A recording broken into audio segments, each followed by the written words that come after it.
ಎಲ್ರಿಗೂ ನಮಸ್ಕಾರ. Today we are going to discuss about the subject organizational behavior, and under session number 19 we are going to discuss about components of attitude and behavior. So there are two subtopics which we are going to discuss in this session. One is relating to the components of attitude. ಈ ವರ್ತನೆಯ ಘಟಕಗಳು ಅಂತ ಹೇಳ್ಬೋದು ಅಥವಾ ವರ್ತನೆಯ ಭಾಗಗಳು ಅಂತಲೂ ಹೇಳ್ಬೋದು ಜನರಲ್ ಆಗಿ. And attitude and behaviour. So ನಡವಳಿಕೆಯ ಮೇಲೆ ವರ್ತನೆ ಪ್ರಭಾವ, ಅದ್ರ ಬಗ್ಗೆನೂ ಕೂಡ ಈ ಒಂದು ಸೆಷನ್ನಲ್ಲಿ ನಾವು ಡಿಸ್ಕಸ್ ಮಾಡಲಿದ್ದೇವೆ. And in the previous session we had discussed in detail with examples about the characteristics of attitude. So ವರ್ತನೆಯ ಗುಣಲಕ್ಷಣಗಳು ಏನೇನಿವೆ ಅನ್ನೋದನ್ನು ಲಾಸ್ಟ್ ಸೆಷನ್ನಲ್ಲಿ ನಾವು ತುಂಬ ಡೀಟೇಲ್ ಆಗಿ ಡಿಸ್ಕಸ್ ಮಾಡಿದ್ವಿ. ಮತ್ತು ಫೈನಲ್ ಆಗಿ I had kept a request with you to be positive ಅಂತ. ನಮ್ಮ ಮೈಂಡ್ ಸೆಟ್ ಯಾವಾಗಲೂ ಪಾಸಿಟಿವ್ ಆಗಿ ಇಟ್ಕೊಳ್ಳೋಣ. ಯಾವುದೇ ಒಂದು ಸಮಸ್ಯೆ ಬಂದರೂ ಕೂಡ ನಾವು ನಮ್ಮ ಒಂದು ಮೈಂಡ್ ಸೆಟ್ ಏನಿದೆಯೋ, ನಮ್ಮ ಮೈಂಡ್ ಪಾಸಿಟಿವ್ ಆಗಿದ್ದರೆ ಅದೇ ನಮಗೆ ಇಮ್ಯುನಿಟಿ ಪವರನ್ನು ಜಾಸ್ತಿ ಕೊಡುತ್ತೆ ಅನ್ನೋದ್ರ ಬಗ್ಗೆನೂ we had discussed in depth. And the objective and outcome of this chapter is to provide a theoretical framework about the components of attitude and also about the relationship between attitude and organizational behavior. So to begin with, there are three main components of attitude. So attitude ವರ್ತನೆಯ ಒಂದು ಮೂರು ಘಟಕಗಳು ಅಥವಾ ಭಾಗಗಳು ಯಾವುದು ಅಂತ ಹೇಳಿದ್ರೆ, ಮೊದಲನೇದು ಇನ್ಫಾರ್ಮೇಷನ್ ಆರ್ ಕಾಗ್ನಿಟಿವ್ ಕಾಂಪೊನೆಂಟ್, ಎರಡನೇದು ಎಮೋಷನಲ್ ಆರ್ ಎಫೆಕ್ಟಿವ್ ಕಾಂಪೊನೆಂಟ್, ಮೂರನೇದು ಬಿಹೇವಿಯರಲ್ ಕಾಂಪೊನೆಂಟ್. ಸೊ ಮೊದಲನೇದು information or cognitive component. Information or cognitive component ಅಂತ ಹೇಳಿದ್ರೆ ಅರಿವಿನ ಘಟಕ ಅಂತ ಹೇಳ್ಬೋದು. ಮಾಹಿತಿ ಅಥವಾ ಅರಿವಿನ ಘಟಕ ಅಥವಾ ಮಾಹಿತಿ ಅಥವಾ ಅರಿವಿನ ಭಾಗ ಅಂತ ಹೇಳ್ಬೋದು ಅದನ್ನು. ಎರಡನೇದು emotional or affective component. Emotional ಅಂತ ಹೇಳಿದ್ರೆ ಭಾವನಾತ್ಮಕ ಘಟಕ. ಮೂರನೇದು ಬಿಹೇವಿಯರಲ್ ಕಾಂಪೊನೆಂಟ್. ಬಿಹೇವಿಯರಲ್ ಅಂತ ಹೇಳಿದ್ರೆ ನಮ್ಮ ನಡವಳಿಕೆಯ ಒಂದು ಭಾಗ ಅಥವಾ ಘಟಕ ಅಂತ ಹೇಳ್ಬೋದು. ಸೊ ಈ ಮೂರೂ these are completely interrelated, ಮತ್ತು one leads to the other ಅಂತ ನಾವು ಹೇಳ್ಬೋದು. ಸೊ ಇನ್ಫಾರ್ಮೇಷನ್ ಅಥವಾ ಕಾಗ್ನಿಟಿವ್ ಕಾಂಪೊನೆಂಟ್ ಏನಿದೆಯೋ that will lead to emotional or affective component, and emotional or affective component will lead to behavioural component. And ಇದರಲ್ಲಿ ಮೂರು ಇದ್ರೂ ಕೂಡ, ತ್ರೀ ಕಾಂಪೊನೆಂಟ್ಸ್ ಇದ್ರೂ ಕೂಡ, what we can observe is we can only observe the behavioural component. ಇದು observe ಅಂತ ಹೇಳಿದ್ರೆ it can B directly observe the behavioral component. We cannot directly observe the cognitive component or emotional component. Direct ಆಗಿ ಅದನ್ನು ನಾವು observe ಮಾಡೋದಕ್ಕೆ ಆಗಲ್ಲ. So to begin with ಮೊದಲನೇ component ನೋಡೋಣ, information or cognitive component. So as I told you, it is related to the mind ಅಥವಾ ಅರಿವಿನ ಒಂದು ಘಟಕ ಅಂತ ಹೇಳ್ಬೋದು. ಇಟ್ ಕನ್ಸಿಸ್ಟ್ ಆಫ್ ಬಿಲೀಫ್ಸ್ ಅಂತ ಹೇಳಿದ್ರೆ ನಮ್ಮ ನಂಬಿಕೆ. ವ್ಯಾಲ್ಯೂಸ್ ಅಂದರೆ ಮೌಲ್ಯಗಳು, ಆಕ್ಚುಲಿ ತತ್ವಗಳಂತನೂ ಹೇಳ್ಬೋದು ಅದನ್ನು. ಐಡಿಯಾಸ್ ಅಂತ ಹೇಳಿದ್ರೆ ನಮ್ಮ ಆಲೋಚನೆಗಳು, ಮತ್ತು ಇತರೆ ಒಂದು ಮಾಹಿತಿ, other information a person has about the object. ಇತರೆಯ ವಸ್ತು ಮೇಲೆ, ವಸ್ತು ಅಂತ ಹೇಳಿದ್ರೆ ಯಾವುದಾದ್ರೂ ವಸ್ತು ಆಗಿರ್ಬೋದು. ಅದು already I had explained in the last session. It might be an object, it might be a person, or it might be any situation also. So ಮೂರು, ಯಾವುದೋ ವಸ್ತು ಅಥವಾ ಒಂದು ವ್ಯಕ್ತಿ ಅಥವಾ ಒಂದು ಪರಿಸ್ಥಿತಿ, ಒಂದು ಸ್ಥಿತಿ ಅಂತ ನಾವು ಹೇಳ್ಬೋದು. ಆ ಒಂದು ಸಿಚುವೇಶನ್ ಏನಿದೆಯೋ ಅದನ್ನು ಕೂಡ ನಾವು ಒಂದು ಆಬ್ಜೆಕ್ಟ್ ಅಂತಾನೆ ಕನ್ಸಿಡರ್ ಮಾಡ್ತೀವಿ. It relates to knowing something and arriving at a conclusion. So ಈ ಒಂದು ಕಾಗ್ನಿಟಿವ್ ಕಾಂಪೊನೆಂಟ್ ಏನಿದೆಯೋ it relates to the beliefs, values, ideas and other information a person has about the object. So ಒಬ್ಬ ವ್ಯಕ್ತಿ ಬಂದು, if he has a particular belief, for example smoking is injurious to health ಅಂತ ಯಾರಾದರೂ ಒಂದು particular belief ಇದ್ದರೆ, it means that the person ಯಾರು ಅದನ್ನು ಹೇಳ್ತಾ ಇರ್ತಾರೋ ಆ ವ್ಯಕ್ತಿಗೆ ಸ್ಮೋಕಿಂಗ್ ಬಗ್ಗೆ he doesn't smoke first, and he tells other people also not to smoke. And also ಅವರ ಒಂದು ಬಿಲೀಫ್ ಏನಾಗಿರುತ್ತೆ ಅಂತ ಹೇಳಿದ್ರೆ, ನೀವೇನಾದರೂ ಕುಡಿದ್ರೆ ನಿಮಗೆ ನಿಮ್ಮ ಒಂದು ದೇಹಕ್ಕೆ ಅಪಾಯ ಇದೆ, ನಿಮ್ಮ ಒಂದು ಜೀವಕ್ಕೆ ಅಪಾಯ ಇದೆ ಅನ್ನೋ ಥರ smoking is injurious to health ಅಂತ ಹೇಳಿದಾಗ. So this is his belief ಅಥವಾ ಅವರ ಒಂದು ತತ್ವ. ಇನ್ನೊಂದು ಕೆಲವೊಂದು ತತ್ವಗಳು ಅದೇ ರೀತಿ ಹಲವಾರು ತತ್ವಗಳು, ಅವ್ರ ಹಲವಾರು ವ್ಯಾಲ್ಯೂಸ್ ಇರ್ಬೋದು ಒಬ್ಬ ವ್ಯಕ್ತಿಯಲ್ಲಿ. ಬಟ್ ಏನಾಗುತ್ತೆ ಅಂತ ಹೇಳಿದ್ರೆ ನಿಜವಾದ ವ್ಯಕ್ತಿ, a true person is one who follows his values or ideas ಅಂತ ಹೇಳ್ಬೋದು, ಬಿಲೀಫ್ಸ್. ಅದು ಗುಡ್ ಇರ್ಬೋದು, ಬ್ಯಾಡ್ ಇರ್ಬೋದು, ಸರಿನಾ. ಅಂದರೆ ಉದಾಹರಣೆಗೆ ನನ್ನ ಒಂದು ಪರ್ಸನಲ್ ಬಿಲೀಫ್ ಅಂತ ಹೇಳಿದ್ರೆ they should not be any discrimination ಅಂತ. ಇದು ಆಲ್ರೆಡಿ ಹಲವಾರು ಸೆಷನ್ಸ್ ಅಲ್ಲಿ ಹೇಳಿದ್ದೀನಿ ನಾನು. ನನ್ನ ಒಂದು personal belief is there should not be any discrimination, and another belief is that a man is the maker of his own destiny ಅನ್ನೋ ಥರ ಒಂದಿದೆ. So the first thing is there should not be any discrimination ಅಂತ ಹೋಗೋಣ. ಅದರಲ್ಲಿ ಯಾವುದೇ ಕಾರಣಕ್ಕೂ ತಾರತಮ್ಯ ಅನ್ನೋದು ಇರಬಾರ್ದು. ಅಂದರೆ ದೇ ಶುಡ್ ನಾಟ್ ಬಿ ಪ್ರೆಜುಡೀಸ್. ಈಗ ಹೆಣ್ಮಕ್ಳು ಗಂಡ್ಮಕ್ಳಾಗಲಿ ಅಥವಾ ಹೆಣ್ಮಕ್ಳಿಗೆ ನಾವು ಒಂದು ಶೋಷಣೆ ಮಾಡಿ ಇದು ಏನು ಹೇಳ್ತಾರೆ, below your dignity is below man's dignity ಅಂತ ಹೇಳ್ತಾರೆ ಕೆಲವೊಬ್ಬರೆಲ್ಲ. That is wrong. ಅಂಡ್ ಇನ್ನೊಂದು ಕೆಲವೊಂದು ಜಾಗದಲ್ಲೆಲ್ಲ women will do the same thing to men. ಅಂದರೆ men's dignity is below women's dignity ಅಂತೆಲ್ಲ ಹೇಳ್ತಾರೆ. That is wrong. Both are wrong. Both are equal. ಇಬ್ಬರಿಗೂ ಸಮಾನತೆ ಇರಲೇಬೇಕು. ಬಟ್ ನಮ್ಮ ಒಂದು ಹಿಸ್ಟ್ರಿ ನೋಡಿದ್ರೆ ಹೆಣ್ಮಕ್ಳಿಗೆ ನಾವು ಸಮಾನತೆ ಕೊಟ್ಟಿರಲಿಲ್ಲ. ಸೊ ಆ ಕಾರಣಕ್ಕೆ ಹಲವಾರು ಒಂದು ಹಲವಾರು ಮೂವ್ಮೆಂಟ್ಸ್ ಆಯಿತು. ಮತ್ತು if you go back, Rajaram Mohan Roy ಅವರು ಇರ್ಬೋದು ಅಥವಾ ಈಶ್ವರ್ ಚಂದ್ರ ವಿದ್ಯಾಸಾಗರ್ ಇರ್ಬೋದು, ಅವರೆಲ್ಲರೂ ಕೂಡ they fought for women's rights. Actually ಆ ಟೈಮಲ್ಲಿ ಇನ್ನೂ ಕಷ್ಟ ಇತ್ತು.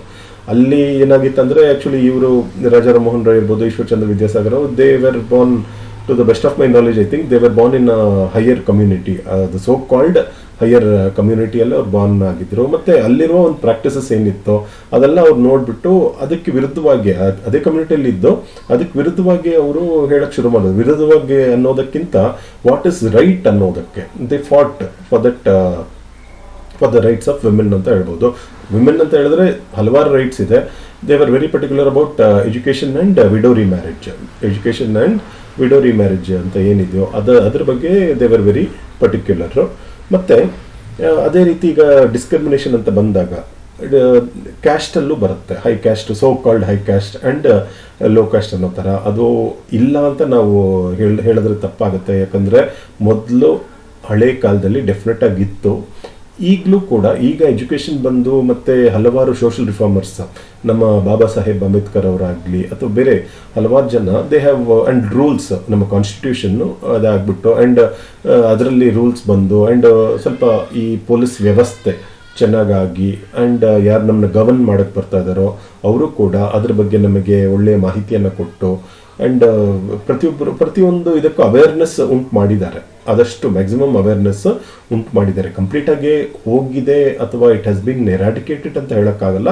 ಬಟ್ ಆದ್ರೂ to some extent it is good, it has made good progress ಅಂತ ಹೇಳ್ಬೋದು. Thanks to R Baba Saheb Ambedkar ಅವರ ಒಂದು ಇನಿಷಿಯೇಟಿವ್ ಇಂದ ಹಲವಾರು ಒಂದು ಚೇಂಜಸ್ ಸ್ಟಾರ್ಟ್ ಆಗಿದೆ.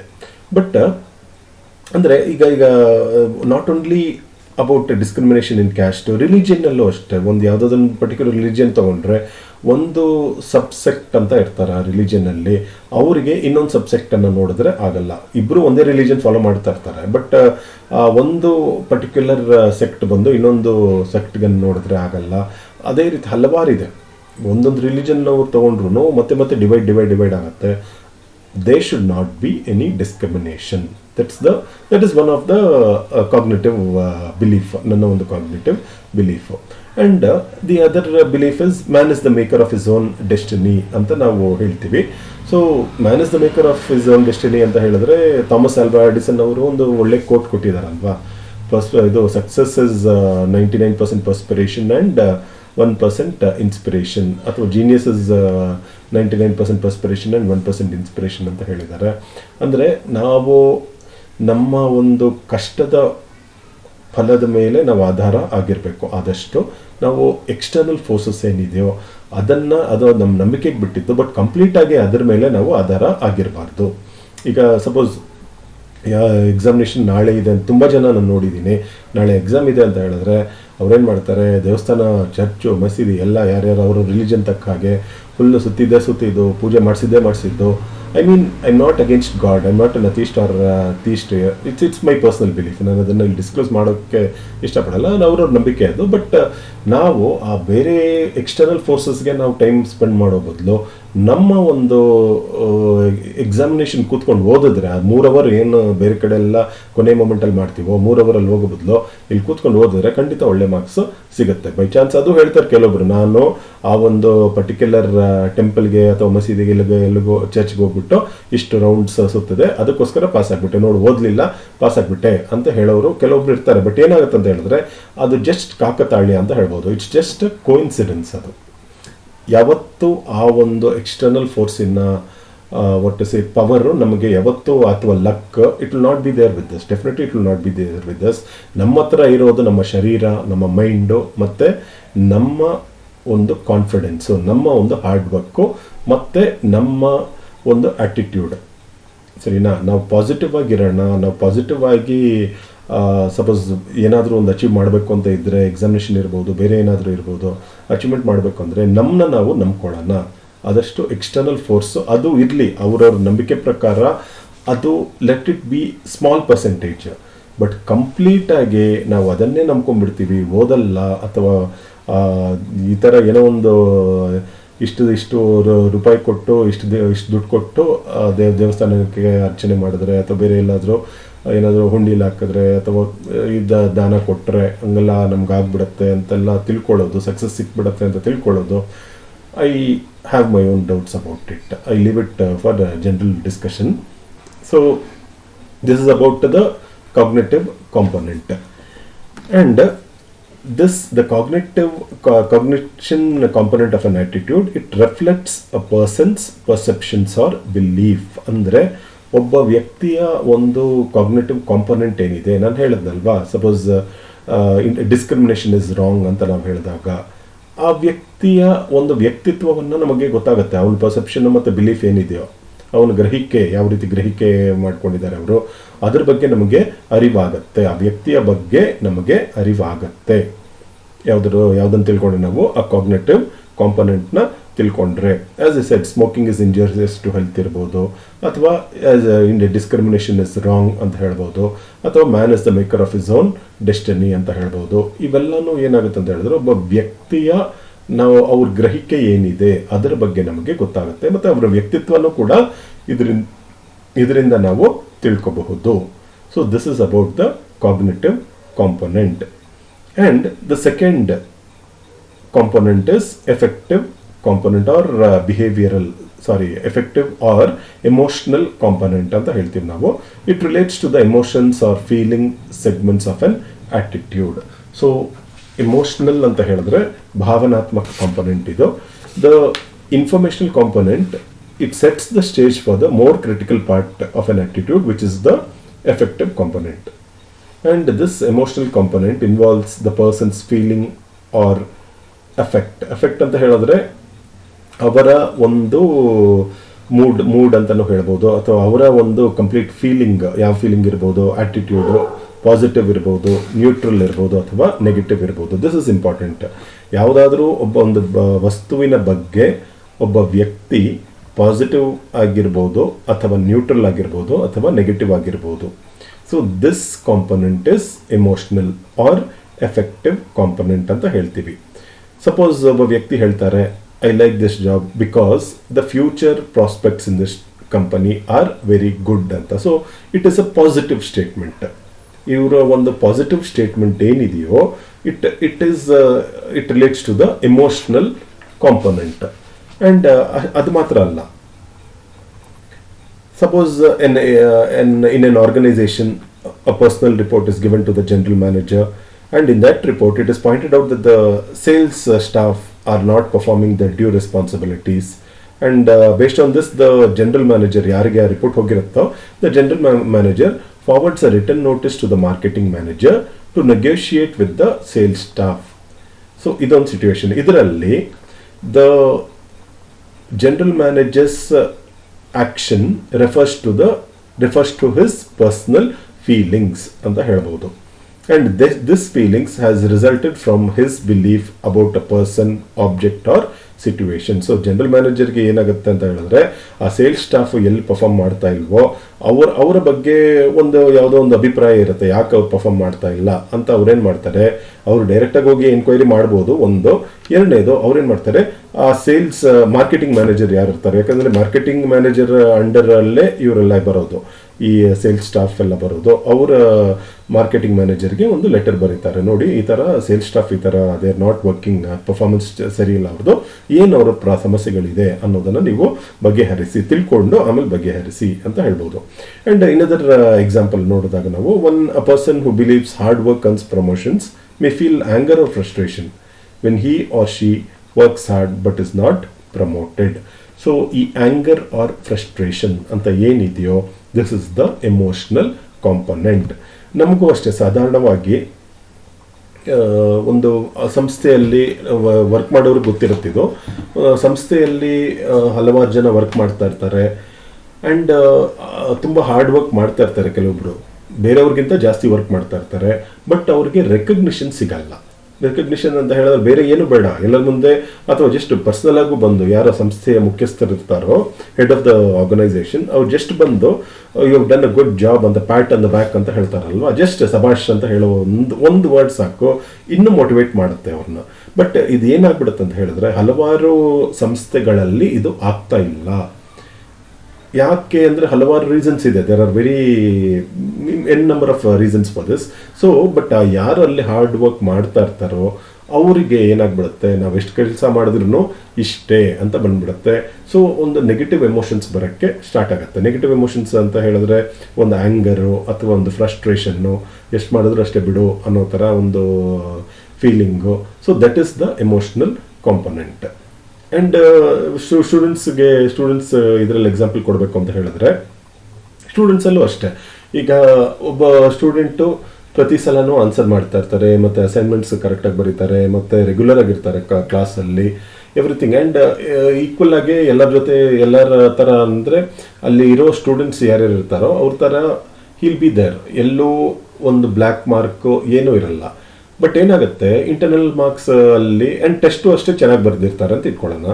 ಬಟ್ ಇಂಟರ್ನಲ್ ಮಾರ್ಕ್ಸಲ್ಲಿ ಅವ್ರಿಗೆ ಕಡಿಮೆ ಬಂದು ಬೇರೆಯವ್ರಿಗೆ ಜಾಸ್ತಿ, ಯಾರ್ಯಾರು ಸ್ವಲ್ಪ ಇರೆಗ್ಯುಲರ್ ಇರೋರಿಗೆ ಜಾಸ್ತಿ ಬಂದುಬಿಟ್ರೆ ಆ ಸ್ಟೂಡೆಂಟಿನ ಎಮೋಷನ್ ಏನಾಗುತ್ತೆ ಅಲ್ವಾ. So what happens is that, ಅವ್ರಿಗೆ ನಾನು ಇಷ್ಟು ರೆಗ್ಯುಲರ್ ಆಗಿದ್ದು, ಇಷ್ಟು ಪರ್ಫೆಕ್ಟ್ ಆಗಿದ್ದು, ನನಗೆ ಇಂಟರ್ನಲ್ ಮಾರ್ಕ್ಸ್ ಕಡಿಮೆ ಬಂದಿದೆಯಲ್ವಾ ಅನ್ನೋ ಒಂದು ಆ ಕೋಪ ಫಸ್ಟ್ ಏನಾಗುತ್ತೆ, ಲೆಕ್ಚರರ್ ಮೇಲೆ ಹೋಗುತ್ತೆ. ಆ್ಯಂಡ್ ನೆಕ್ಸ್ಟ್ ಲೆಕ್ಚರ್ನೇನು ಮಾಡೋಕ್ಕಾಗಲ್ಲ, ಆ ಸಬ್ಜೆಕ್ಟ್ ಮೇಲೆ ಹೋಗೋ ಚಾನ್ಸಸ್ಸು ಇರುತ್ತೆ. So actually when I was teaching in PU college ಅದೇ ಹೇಳ್ತಾ ಇದ್ದೆ, ನಿಮ್ಗೆ ಏನೇ ಒಂದು ಕೋಪ ಇದ್ರೂ ದಯವಿಟ್ಟು ಸಬ್ಜೆಕ್ಟ್ ಮೇಲೆ ತೋರಿಸ್ಬೇಡಿ ಅನ್ನೋ ಥರ. ಅಲ್ಲಿ ಇಂಟರ್ನಲ್ ಮಾರ್ಕ್ಸ್ ಇರಲಿಲ್ಲ, ಬಟ್ ಐಮ್ ಟೆಲಿಂಗ್ ಯು, ಯಾಕಂದರೆ ಲೆಕ್ಚರರ್ ಬಂದು ಎಲ್ಲರ ಹತ್ರನೂ ಒಳ್ಳೆಯವರಾಗಿ ಇರೋಕ್ಕೆ ಚಾನ್ಸಸ್ ಇಲ್ಲ. ಕೆಲವೊಬ್ಬರ ಹತ್ರ ವಿ ಹ್ಯಾವ್ ಟು, ಯಾಕಂದರೆ ಅವರ ಒಂದು ಭವಿಷ್ಯದ ಬಗ್ಗೆನೇ we have to tell them. Especially ಡಿಗ್ರಿಯಲ್ಲಿ ನಿಮಗೆ ಸ್ವಲ್ಪ ಮೆಚುರಿಟಿ ಬಂದಿರುತ್ತೆ, but PU students just it's the transitional phase ಅಂತ ಹೇಳ್ತೀವಿ. ಹೈಸ್ಕೂಲಿಂದ ಜಸ್ಟ್ ಬಂದಿರ್ತಾರೆ ಕಾಲೇಜ್ಗೆ. ಸೊ ಅಲ್ಲಿ ಸ್ವಲ್ಪ ಹಾರ್ಷಾಗಿ ಇರಲೇಬೇಕಾಗತ್ತೆ ಕೆಲವೊಂದ್ಸಲ, ಅಂದರೆ ಅವ್ರಿಗೆ ಇನ್ನೂ ಜವಾಬ್ದಾರಿ ಬರಲಿ ಲೈಫಲ್ಲಿ ಅನ್ನೋದಕ್ಕೆ ಬರ್ತಾ ಇರುತ್ತೆ. ದೆನ್ ನಾವು ಅದೇ ಹೇಳ್ತೀವಲ್ವಾ, ಆದಷ್ಟು ಅವ್ರನ್ನ ಒಳ್ಳೆ ರೀತಿಯಲ್ಲೇ ಚೇಂಜ್ ಮಾಡೋಕ್ಕೆ ಪ್ರಯತ್ನ ಮಾಡ್ತೀವಿ. ಬಟ್ ಕೆಲವೊಂದು ಸಲ we have to be harsh, ಸ್ವಲ್ಪ ಹಾರ್ಷಾಗಿರಲೇಬೇಕಾಗತ್ತೆ. ಬಟ್ ಆ ಪ್ರತಿ ಸಲನೂ ಅವ್ರ ಹತ್ರ ರಿಕ್ವೆಸ್ಟ್ ಮಾಡೋದು ಒಂದೇ, ನಾನು ಹಾರ್ಷಾಗಿದ್ರು ಅಂದರೆ ಏನೇ ಒಂದು ಕೋಪ ಇದ್ರೂ ಕೂಡ you show it on me, not on the subject ಅಂತ. ಯಾಕಂದರೆ ಸಬ್ಜೆಕ್ಟ್ ಮೇಲೆ ಏನಾದರೂ ಅವರು ಆ ಕೋಪವನ್ನು ತೋರಿಸಿದ್ರೆ ಏನಾಗ್ಬಿಡುತ್ತೆ, ಮತ್ತೆ ಅವ್ರ ಭವಿಷ್ಯ, ನಾವು ಮಾಡಿದ್ದಿಷ್ಟೆಲ್ಲ ಆಶಾಗಿದ್ದು ವೇಸ್ಟ್ ಆಗಿಬಿಡುತ್ತೆ. ಅವರು ಆ ಸಬ್ಜೆಕ್ಟ್ ಇಲ್ಲ, ನಾನು ಓದಲ್ಲ, ಸರ್ ಸಬ್ಜೆಕ್ಟ್ ಅದು ಅಂತ ಅಂದ್ಕೊಂಡು ನಾನು ಓದಲ್ಲ, ನೋಡ್ತೀನಿ ಹೆಂಗೆ ಅವರು ಸಬ್ಜೆಕ್ಟಲ್ಲಿ ಜಾಸ್ತಿ ಮಾರ್ಕ್ಸ್ ಬರುತ್ತೆ ನನಗೆ ಅಂತ ನೋಡಿಕೊಂಡ್ರೆ ಯಾರಿಗೆ ಹೂಮ್ ಇಟ್ ವಿಲ್ ಎಫೆಕ್ಟ್ ಅನ್ನೋದು ವಿ ಹ್ಯಾವ್ ಟು ಥಿಂಕ್ ಅಲ್ವಾ. ಯೋಚನೆ ಮಾಡೋ ಶಕ್ತಿನೂ ಇರಲ್ಲ ಆ ಏಜಲ್ಲಿ ಅವ್ರಿಗೆ. So this is what happens. ಅಂದರೆ ಎಮೋಷನ್ಸ್ ಅಂತ ಏನಿದೆಯೋ it's a very fragile thing and it has to be handled very carefully. So affective component ಅಂತ ಹೇಳಿದ್ರೆ it is the emotional component of an attitude. It refers to an individual's feeling about something or someone ಅಂತ ಹೇಳಬೇಕು. So ನಾವು general ಆಗಿ ನನಗಿದಿಷ್ಟ ಮತ್ತು ನನಗೆ ಇದು I prefer this, I prefer that ಅಂತೆಲ್ಲ ಹೇಳ್ತೀವಲ್ವಾ, that is about the emotional or affective component. The third component is behavioural component.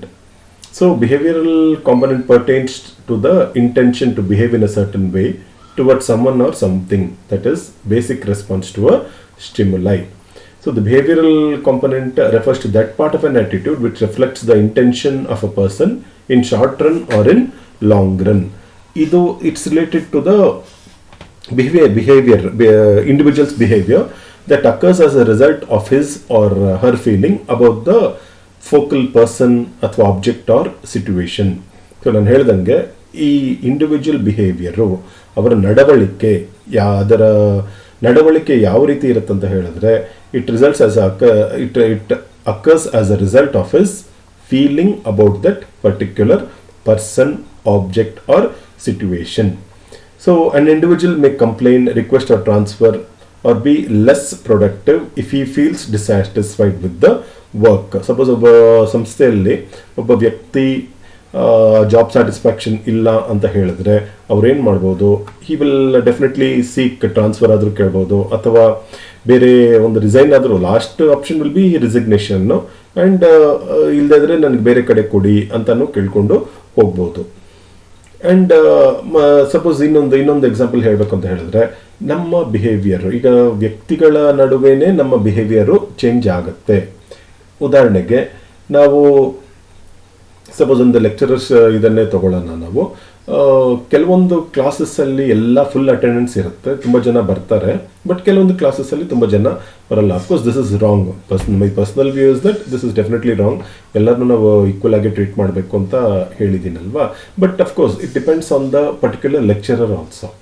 ಸರಿನಾ? ಅವ್ರ ಪರ್ಟಿಕ್ಯುಲರ್ ಟೀಚರ್ ನಾವು PU ಕಾಲೇಜಸಲ್ಲೂ ನೋಡ್ತಾ ಇರ್ತೀವಲ್ವಾ, ಕೆಲವೊಂದು ಕ್ಲಾಸಸ್ ಮಾತ್ರ ಯಾವಾಗಲೂ ಇಂಟ್ರೆಸ್ಟಿಂಗ್ ಆಗಿರುತ್ತೆ ಅಂತ ಸ್ಟೂಡೆಂಟ್ಸ್ ಬರ್ತಾರೆ, ಕೆಲವೊಂದು ಬರಲ್ಲ. But of course we have to, I always believe that the lecturers have to go to the level of students and they have to make them teach in their own comfort zone ಅನ್ನೋ ಥರ. ಸ್ಟೂಡೆಂಟ್ಸಿನ comfort zone ಏನಿರುತ್ತೋ ನಾವು ಆದಷ್ಟು ಆ ಲೆವೆಲ್ಗೆ ಹೋಗ್ಬಿಟ್ಟು teach ಮಾಡಿದ್ರೆ ಒಳ್ಳೇದನ್ನೋದು ನನ್ನ, again it is a cognitive component, ನನ್ನ ಕಾಗ್ನಿಟಿವ್ ಕಾಂಪೊನೆಂಟ್ ಅದು. ಸೊ ಬಿಹೇವಿಯರ್ ಅಂತ ಹೇಳಿದ್ರೆ ನಮ್ಮ ಒಂದು ವರ್ತನೆ, ನಡವಳಿಕೆ ಏನಿರುತ್ತೋ ಆ ನಡವಳಿಕೆ ಬಂದು ಇಟ್ ಕೀಪ್ಸ್ ಚೇಂಜಿಂಗ್, ನಮ್ಮ ನಡವಳಿಕೆ.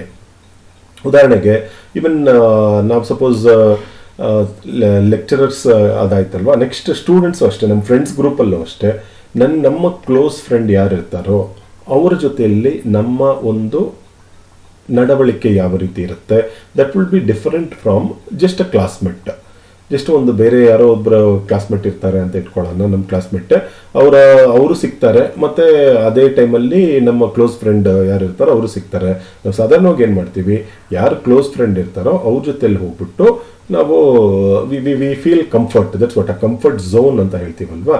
ನಮ್ಮ behaviour it depends on our comfort zone. ಆ comfort zone is nothing but our feeling about that particular person. And ಅದು ಅಷ್ಟೇ, ಇದನ್ನು ನಾವು we can related to movies also. ನಮ್ಮ ಒಂದು ಫೇವ್ರೆಟ್ ಹೀರೋ ಇದ್ದಾಗ, ಫೇವ್ರೆಟ್ ಹೀರೋ ಯಾಕೆ ಬಂತು ಅಂತ ಹೇಳಿದ್ರೆ, ಫೇವ್ರೆಟ್ ಅಂತ ಹೇಳಿದಾಗ ನಮ್ಮ ಒಂದು feeling about that particular hero, ಏನಾದರೂ ಒಂದು ನಮ್ಗೆ ಇಷ್ಟ ಆಗಿರುತ್ತೆ, hero or heroine. Okay, so ಏನಾದರೂ ಒಂದು ನಮ್ಮ ಅವರ ಬಗ್ಗೆ ಇಷ್ಟ ಆಗೇ ಆಗಿರುತ್ತೆ. ಸೊ ಆ ಒಂದು ಕಾರಣಕ್ಕೆ, ಅಥವಾ ಹಲವಾರು ಕಾರಣಗಳಿರ್ಬೋದು, ಆ ಕಾರಣಗಳಿಗೆ ನಾವು ಹೋಗಿ ಮೂವೀಸನ್ನು ನೋಡ್ತೀವಿ ಅಥವಾ ಅವ್ರ ಹಾಡುಗಳನ್ನು ಕೇಳ್ತೀವಿ. It is refers to the music directors also.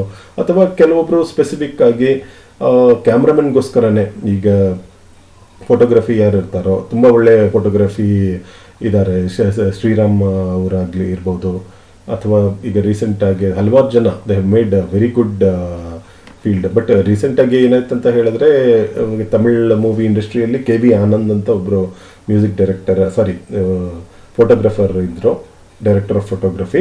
ಅವರು ಕೋವಿಡ್ ಕಾರಣದಿಂದ ತೀರೋದ್ರು. So it's a bad loss to the whole film industry ಅಂತ ಹೇಳ್ಬೋದು.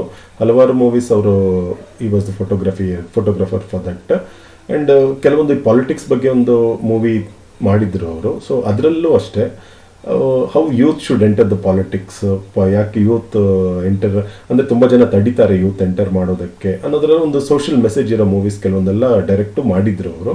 ಐ ಮೀನ್ ಕೆಲವೊಬ್ಬರಿಗೋಸ್ಕರನೇ ಹೋಗೋರು ಇರ್ತಾರೆ. ಈಗ ಕನ್ನಡ ಇದರಲ್ಲೂ ಅಷ್ಟೇ ಹೆಗಡೆ ಅವರು is a very good cameraman. ಅವ್ರಿಗೋಸ್ಕರನೇ ನೋಡೋಕ್ಕೆ ಹೋಗ್ತಾರೆ ತುಂಬ ಜನ.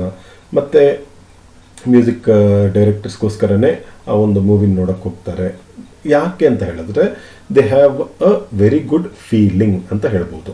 They have a very good feeling about that particular person or object or situation. ಅದಕ್ಕೋಸ್ಕರ. ಆ್ಯಂಡ್ ತುಂಬ ಸಲ ಏನಾಗುತ್ತೆ, ಕೆಲವೊಬ್ಬರಿಗೆ ಹೇಳ್ತಾರಲ್ವಾ, ಸಪೋಸ್ ನನಗೆ ತುಂಬ ಬೇಜಾರಾದಾಗ ಐ ಗೋ ಟು ಯಾರೋ ಒಬ್ಬರು ಒಂದು ಸಮಾಧಿ ಹತ್ರ ಹೋಗ್ತೀನಿ. ಅಂದರೆ ಸಾಧಾರಣವಾಗಿ ಈಗ ಚಿಕ್ಕಬಳ್ಳಾಪುರ ಕಡೆ ಇದ್ದರೆ ಇವ್ರು ಗೋ ಟು ವಿಶ್ವೇಶ್ವರಯ್ಯ ಅವರ ಒಂದು ಜನ್ಮಸ್ಥಳ ಇದೆಯಲ್ಲ, ಅಲ್ಲೇ ಅವ್ರ ಸಮಾಧಿ ಇದೆ, ಅಲ್ಲಿ ಹೋಗ್ತಾರೆ ಕೆಲವೊಬ್ಬರು.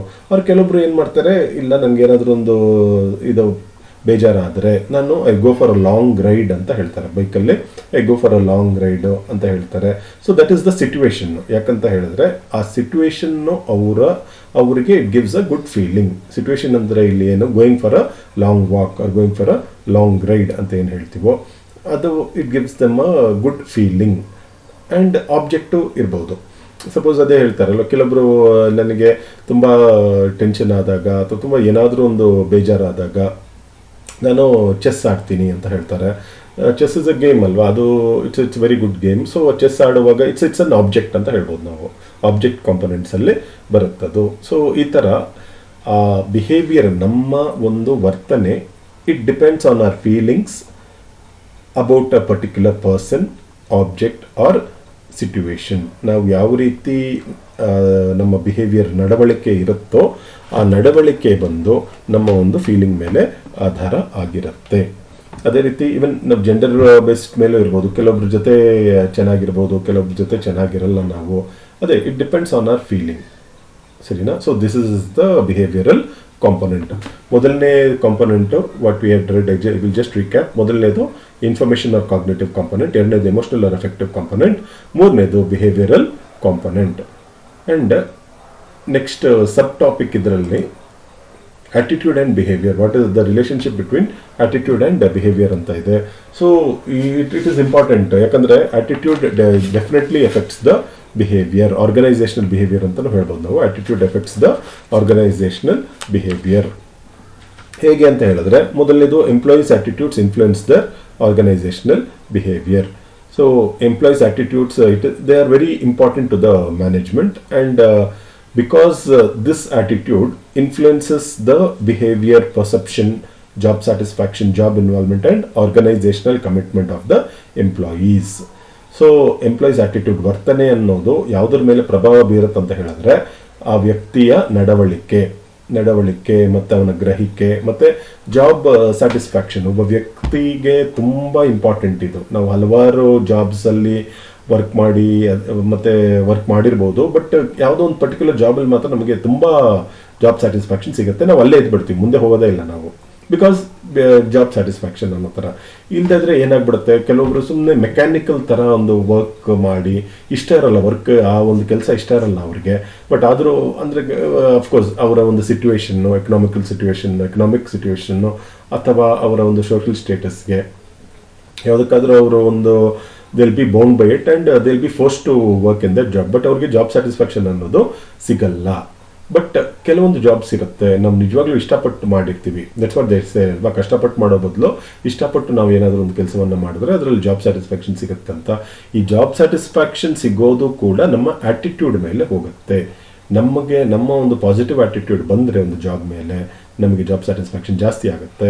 ಮತ್ತು ನಮ್ಮ ಜಾಬ್ ಸ್ಯಾಟಿಸ್ಫ್ಯಾಕ್ಷನ್ ಜಾಸ್ತಿ ಆದರೆ ಏನಾಗುತ್ತೆ, ಇಂಡೈರೆಕ್ಟಾಗಿ ಆರ್ಗನೈಸೇಷನ್ಗೆ ಯಾವ ರೀತಿ ಹೆಲ್ಪ್ ಆಗುತ್ತೆ ಅಂತ ಹೇಳಿದ್ರೆ, ಆ ಒಂದು ಸಂಸ್ಥೆಗೆ ಅವ್ರು ನಮ್ಗೆ ಯಾರು ಗೈಡ್ ಮಾಡೋದೇ ಬೇಡ, ನಮ್ಮ ಸುಪೀರಿಯರ್ಸ್ ಯಾರು ಇರ್ತಾರೋ ಆ ಸೂಪರ್ವಿಷನ್ ಟೈಮ್ ನಮ್ಮಲ್ಲಿ ಲೆಸ್ ಆಗುತ್ತೆ. ಯಾಕಂದರೆ person whose job satisfaction is more will definitely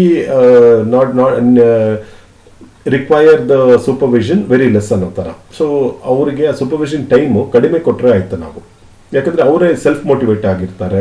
ಮತ್ತು ಹಿಲ್ ಬಿ ಸೆಲ್ಫ್ ಸೆಟ್ ಮಾಡಿಕೊಂಡು ಮತ್ತು ಹೈಯರ್ ಗೋಲ್ಸನ್ನು he himself will say or she will set the goals higher, and in this way the organisation will definitely benefit. ನನ್ನದು ಅನ್ನೋದು ಬರುತ್ತೆ ಅಲ್ಲಿ.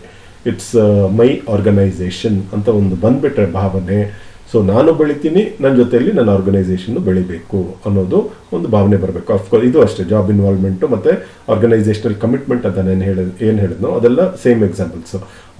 ಸಂಸ್ಥೆ ಅನ್ನೋದು ನನ್ನದು, ನನ್ನ ಒಂದು ಏಳಿಗೆ ಮತ್ತು ಸಂಸ್ಥೆಯ ಏಳಿಗೆ ಎರಡು ಒಂದೇ ಅನ್ನೋದೊಂದು ಬರಬೇಕು. ವಿ ಹ್ಯಾವ್ ಟು ಮರ್ಜ್ ಅಂತ ಹೇಳ್ತೀವಿ ನಾವು.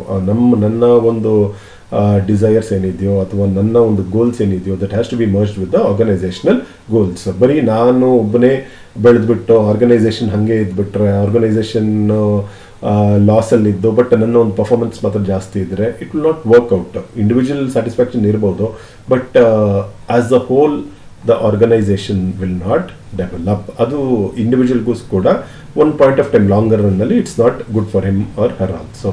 So this is about the attitude and behaviour. ಮೊದಲನೇದು employees attitudes influence the organisational behaviour. ಎರಡನೇದು bringing about the desirable changes the biggest challenge to the management. ಯಾಕಂತ ಹೇಳಿದ್ರೆ that desirable change has to be in human values, attitudes ಮತ್ತು personality.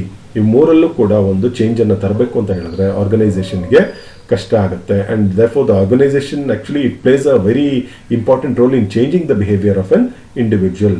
ದೋ it is difficult, they can play a very important role in changing the behaviour of an individual. ಯಾಕಂದರೆ behaviour is the product of nature of the individual and situation of the individual. So ಇದನ್ನೆಲ್ಲ ಗಮನದಲ್ಲಿಟ್ಕೊಂಡು ಅಲ್ಲಿ ಆಡಳಿತದಲ್ಲಿ ಇರುವವರು ಏನು ಮಾಡ್ತಾರೆ ಅಂತ ಹೇಳಿದ್ರೆ, ಆದಷ್ಟು ಏನಾದರೂ ಒಂದು ಚೇಂಜ್ ತರಬೇಕು ಅಂತ ಹೇಳಿದ್ರೆ ಅವರು ಫೋರ್ಸಬಲ್ ಚೇಂಜು ಯಾವತ್ತೂ ವರ್ಕೌಟ್ ಆಗಲ್ಲ. ಆದಷ್ಟು ಆ ವ್ಯಕ್ತಿಯನ್ನು ಕೂಡ ಅವರಿಗೆ ಅರಿವು ಮೂಡಿಸಿ, ಈ ಥರ ನೋಡಿ ಚೇಂಜ್ ಬೇಕೇ ಬೇಕು ಅಂತೆಲ್ಲ ಅರಿವು ಮೂಡಿಸಿ ಆ ಒಂದು ಚೇಂಜನ್ನು ತರೋಕ್ಕೆ ಪ್ರಯತ್ನ ಮಾಡ್ತಾರೆ. ಇದಕ್ಕೆ ಒಂದು ಉದಾಹರಣೆ ಪೋಸ್ಟಲ್ ಡಿಪಾರ್ಟ್ಮೆಂಟ್ ಅವರು.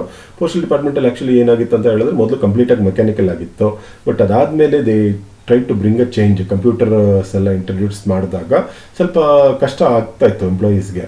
ಸೊ ಅವ್ರೇನು ಮಾಡಿದ್ರು, ಅಡ್ಮಿನಿಸ್ಟ್ರೇಷನಲ್ಲಿ ಇರೋರೆಲ್ಲರೂ ಅವ್ರಿಗೆ ಟ್ರೈನಿಂಗ್ ಕೊಡೋಕ್ಕೆ ಶುರು ಮಾಡಿದ್ರು. ಎಲ್ಲರಿಗೂ ಟ್ರೈನಿಂಗ್ ಕೊಟ್ಟು, ಮತ್ತು ನಾವು actually when I was working in postal department ನಮಗೆ ಕಂಪ್ಯೂಟರ್ ಟ್ರೈನಿಂಗ್ ಅಲ್ಲೇ ನಮಗೆ ಕೊಟ್ಟಿದ್ದು. ಅವರು ಒಂದೇ ಮಾತು ಹೇಳಿದ್ರು, ಕಲ್ಲು ತೊಗೊಂಡು ನೀವು ಕಂಪ್ಯೂಟರ್ಗೆ ಹೊಡೆಯೋವರೆಗೂ ಅದು ಹಾಳಾಗಲ್ಲ ಅನ್ನೋ ಥರ. ಅಂದರೆ ನೀವು ಏನೇ ಎಕ್ಸ್ಪೆರಿಮೆಂಟ್ ಮಾಡಿದ್ರು ಮಾಡಿ, ನೀವು ಅದರಲ್ಲೇ ಮಾಡಿ, ಪರವಾಗಿಲ್ಲ. ಡೋಂಟ್ ಥಿಂಕ್ ದಟ್, ಅಂದರೆ ಫೇಲಿಯರ್ ಬಗ್ಗೆ ಯೋಚನೆ ಮಾಡಬೇಡಿ. ಫಿಯರ್ ಆಫ್ ಫೇಲಿಯರ್ ಅಂತ ಇರುತ್ತಲ್ವಾ, ಅಯ್ಯೋ ಭಯ ಅನ್ನೋ ಥರ, ಆ ಭಯ ಎಲ್ಲ ತೆಗೆದು ಬಿಡಿ ನೀವು ಅಂತೆಲ್ಲ ಒಂದು ಒಳ್ಳೆ ಟ್ರೈನಿಂಗ್ ಕೊಟ್ಟರು. As a result they are doing well. ನಾವು ನೋಡ್ಬೋದಲ್ವಾ, ಈವನ್ ಹಳ್ಳಿ ಪೋಸ್ಟ್ ಆಫೀಸಲ್ಲೂ ಕೂಡ ಈಗ ಒಂದು ಕಂಪ್ಯೂಟರೈಸೇಷನ್ ಇಂಪ್ರೂವ್ ಆಗ್ತಾ ಇದೆ ಎಲ್ಲ ಕಡೆ. So that is one of the example. And ಮೂರನೇದು ಇಲ್ಲಿ attitude formation helps to understand the direction of attitudinal influence. ಅಂದರೆ ಆಟಿಟ್ಯೂಡ್ ಇನ್ಫ್ಲೂಯೆನ್ಸ್ ಅಂತ ನಾವು ಹೇಳ್ತೀವಿ ಇಲ್ಲಿ. ಅಂದರೆ ಡೈರೆಕ್ಟಾಗಿ ಆಟಿಟ್ಯೂಡ್ ಎಫೆಕ್ಟ್ಸ್ ಎಂಪ್ಲಾಯೀಸ್ ಬಿಹೇವಿಯರ್, ಅದು ನಮಗೆಲ್ಲರಿಗೂ ಗೊತ್ತು. ಬಟ್ ಒಂದು ಡೈರೆಕ್ಟ್ ರಿಲೇಷನ್ಶಿಪ್ ಏನಿದೆಯೋ ಬಿಟ್ವೀನ್ ಆಟಿಟ್ಯೂಡ್ ಆ್ಯಂಡ್ ಆ್ಯಕ್ಷನ್ಸ್, ಅದು ಕೆಲವೊಬ್ಬರಿಗೆ they may not agree, because attitude may not lead to a specific action. ಅಂದರೆ ಉದಾಹರಣೆಗೆ ಮ್ಯಾನೇಜರು, ಒಂದು ಸಂಸ್ಥೆಯಲ್ಲಿ ಮ್ಯಾನೇಜರ್ ಇರ್ತಾರೆ, ಆ್ಯಂಡ್ ಕೆಲವೊಬ್ಬರನ್ನ ಅವ್ರ ಕೆಳಗಡೆ ವರ್ಕ್ ಅವ್ರಿಗೂ ಆಗಲ್ಲ ಅಂತ ಇಟ್ಕೊಳ್ಳೋಣ. ಅದೆಲ್ಲ ಸ್ವಲ್ಪ ಮಿಸ್ಅಂಡರ್ಸ್ಟ್ಯಾಂಡಿಂಗ್ ಇರುತ್ತೆ. ಸೊ ಮ್ಯಾನೇಜರ್ ಏನು ಮಾಡ್ತಾರೆ, ಅಂತಹ ಒಂದು ಎಂಪ್ಲಾಯೀಸ್ ಯಾರು ಅವ್ರಿಗೆ ಆಗಲ್ವೋ ಅವ್ರ ಹತ್ರ ನಾರ್ಮಲ್ ಆಗಿ ಇರ್ತಾರೆ, ಆಫೀಸ್ ಟೈಮಲ್ಲಿ ನಾರ್ಮಲ್ ಆಗಿ ಇರ್ತಾರೆ.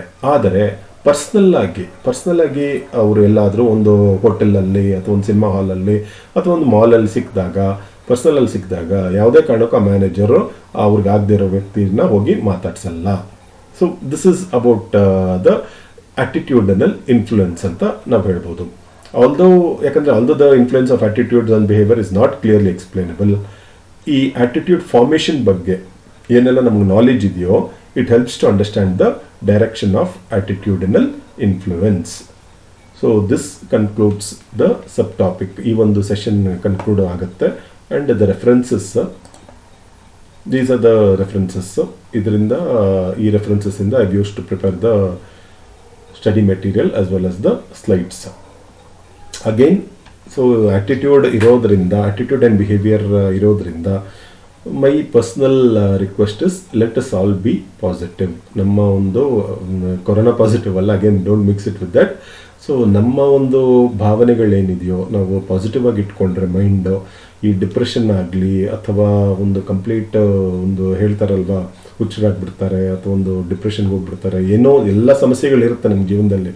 ಅದೊಂದು ಗಾದೆ ಇದೆಯಲ್ವಾ, ಗಾದೆ ಅಲ್ಲ, ಒಂದು ಸೇಯಿಂಗ್ ಹೇಳ್ತಾರೆ, ನಮ್ಮ ಪ್ರಪಂಚದಲ್ಲಿ ಎಲ್ಲರೂ ಒಂದು ದೇವ್ರು ಬಂದು ಒಂದು ಆಪ್ಷನ್ ಕೊಡ್ತಾರಂತೆ ಜನಕ್ಕೆ, ನಿಮ್ಮ ಕಷ್ಟಗಳೆಲ್ಲ ಏನೇನಿದೆಯೋ ಒಂದು ತೊಗೊಂಬಂದು ಈ ಒಂದು ಡಬ್ಬದಲ್ಲಿ ಹಾಕ್ಬಿಡಿ, ಆಮೇಲೆ ಅದನ್ನು ಈಕ್ವಲ್ ಆಗಿ ಎಲ್ಲರಿಗೂ ಹಂಚ್ಬಿಡ್ತೀನಿ ಅಂತ. ಯಾಕಂದ್ರೆ ಜನ ಹೇಳ್ತಾರಂತೆ, ನಂದು ಅಷ್ಟು ಕಷ್ಟ ಇದೆ, ನನಗೆ ಇಷ್ಟು ಕಷ್ಟ ಇದೆ ಅಂತೆಲ್ಲ ಹೇಳ್ತಾ ಇರ್ತಾರಂತೆ. ಅದಕ್ಕೆ ದೇವರು ಅದೊಂದು ಆಪ್ಷನ್ ಬಂದು ಹೇಳ್ತಾರಂತೆ, ಸೊ ಎಲ್ಲ ಕಷ್ಟಗಳು ಇಲ್ಲಿ ಹಾಕ್ಬಿಡಿ, ನಾನು ಈಕ್ವಲ್ ಆಗಿ ಹಂಚ್ಬಿಡ್ತೀನಿ ಅಂತ. ಸೊ ಎಲ್ಲರೂ ಹೋಗ್ತಾರೆ, ಅಲ್ಲಿ ಎಲ್ಲರೂ ಹೋಗ್ಬಿಟ್ಟು ಅವ್ರವ್ರ ಕಷ್ಟಗಳನ್ನ ಹಾಕ್ತಾರೆ. ಆಮೇಲೆ ಈಕ್ವಲ್ ಆಗಿ ಹಂಚೋವಾಗ ಗೊತ್ತಾಗುತ್ತೆ, ಮೊದಲಿದ್ದ ಕಷ್ಟಗಳೇ ಅವರಿಗೆ ಅವು ಕಡಿಮೆ ಇತ್ತು, ಈಗ ಏನಾದರೂ ಈಕ್ವಲ್ ಆಗಿ ಹಂಚ್ಬಿಟ್ರೆ ಜಾಸ್ತಿ ಸಿಕ್ಬಿಡತ್ತೆ ಅಂತ ಎಲ್ಲರೂ ವಾಪಸ್ ಹೋಗ್ಬಿಡ್ತಾರಂತೆ. ಬೇಡ ಬೇಡ, ನನಗಿರೋ ಕಷ್ಟಗಳೇ ಸಾಕು ಅನ್ನೋ ಥರ ವಾಪಸ್ಸು ಹೋಗ್ಬಿಡ್ತಾರಂತೆ. ಅಂದರೆ ದಿಸ್ ಇಸ್ ಲೈಫ್ ಅನ್ನೋ ಥರ. ನಮ್ಮ ಒಂದು ಪಾಸಿಟಿವ್ ಆಟಿಟ್ಯೂಡ್ ಇಟ್ಕೊಂಡು ನಮಗಿಂತ ನಮಗಿಂತ ಹೇಳ್ತಾರಲ್ಲ, ಮೇಲಿರೋರ ಬಗ್ಗೆ ಡೋಂಟ್ ವರಿ, ನಮಗೆ ಅದು ಕಂಪ್ಯಾರಿಸನ್ ಮಾಡ್ಕೊಂಡೇ ನಮ್ಮ ಜೀವನ ಹಾಳು ಮಾಡ್ಕೊಂಡ್ಬಿಡ್ತೀವಿ ನಾವು. ನಮಗಿಂತ ಒಂದು ಹೊತ್ತು ಊಟಕ್ಕೂ ಸಿಗದೆ ಇರೋರು ತುಂಬ ಜನ ಇರ್ತಾರೆ. At least we are in a good position. At least ಅಪ್ಪ ಅಮ್ಮ ಈಗ ದುಡಿತಾ ಇದ್ದಾರೆ, ಅಥವಾ ನಾವೇ ಡಿಗ್ರಿ ಸ್ಟೂಡೆಂಟ್ಸ್ ತುಂಬ ಜನ ಇದ್ದೀರಲ್ವಾ, ನೀವೇ ದುಡ್ಕೊಂಡು ನಿಮ್ಮನ್ನು ಸಾಕ್ಕೊಳ್ತಾ ಇದ್ದೀರಾ. ಅದನ್ನು ಇಟ್ಕೊಂಡು ಅದರಲ್ಲಿ ಇಂಪ್ರೂವ್ ಮಾಡ್ಕೊಳ್ಳೋಕ್ಕೆ ಹೋಗೋಣ ಹೊರತು ಬೇರೆ ಎಲ್ಲೂ ನಾವು ನೆಗೆಟಿವ್ ಇನ್ಫ್ಲುಯೆನ್ಸ್ ಆಗೋದು ಬೇಡ. Actually I don't like advices ತುಂಬ ನನಗೆ ಐಮ್ ಅಗೇನ್ಸ್ಟ್ ಇಟ್ ಅಡ್ವೈಸ್ ಮಾಡೋದು. But I wanted to tell ಅಷ್ಟೇ, ಇದನ್ನು ಅಡ್ವೈಸನ್ನು ತೊಗೊಳ್ಳೋದು ಬೇಡ ಯಾರೂ. ಇಟ್ಸ್ ಜಸ್ಟ್ ಮೈ ಒಪಿನಿಯನ್ ಅಷ್ಟೇ, ನನ್ನ ಒಂದು cognitive component. Okay, thank you.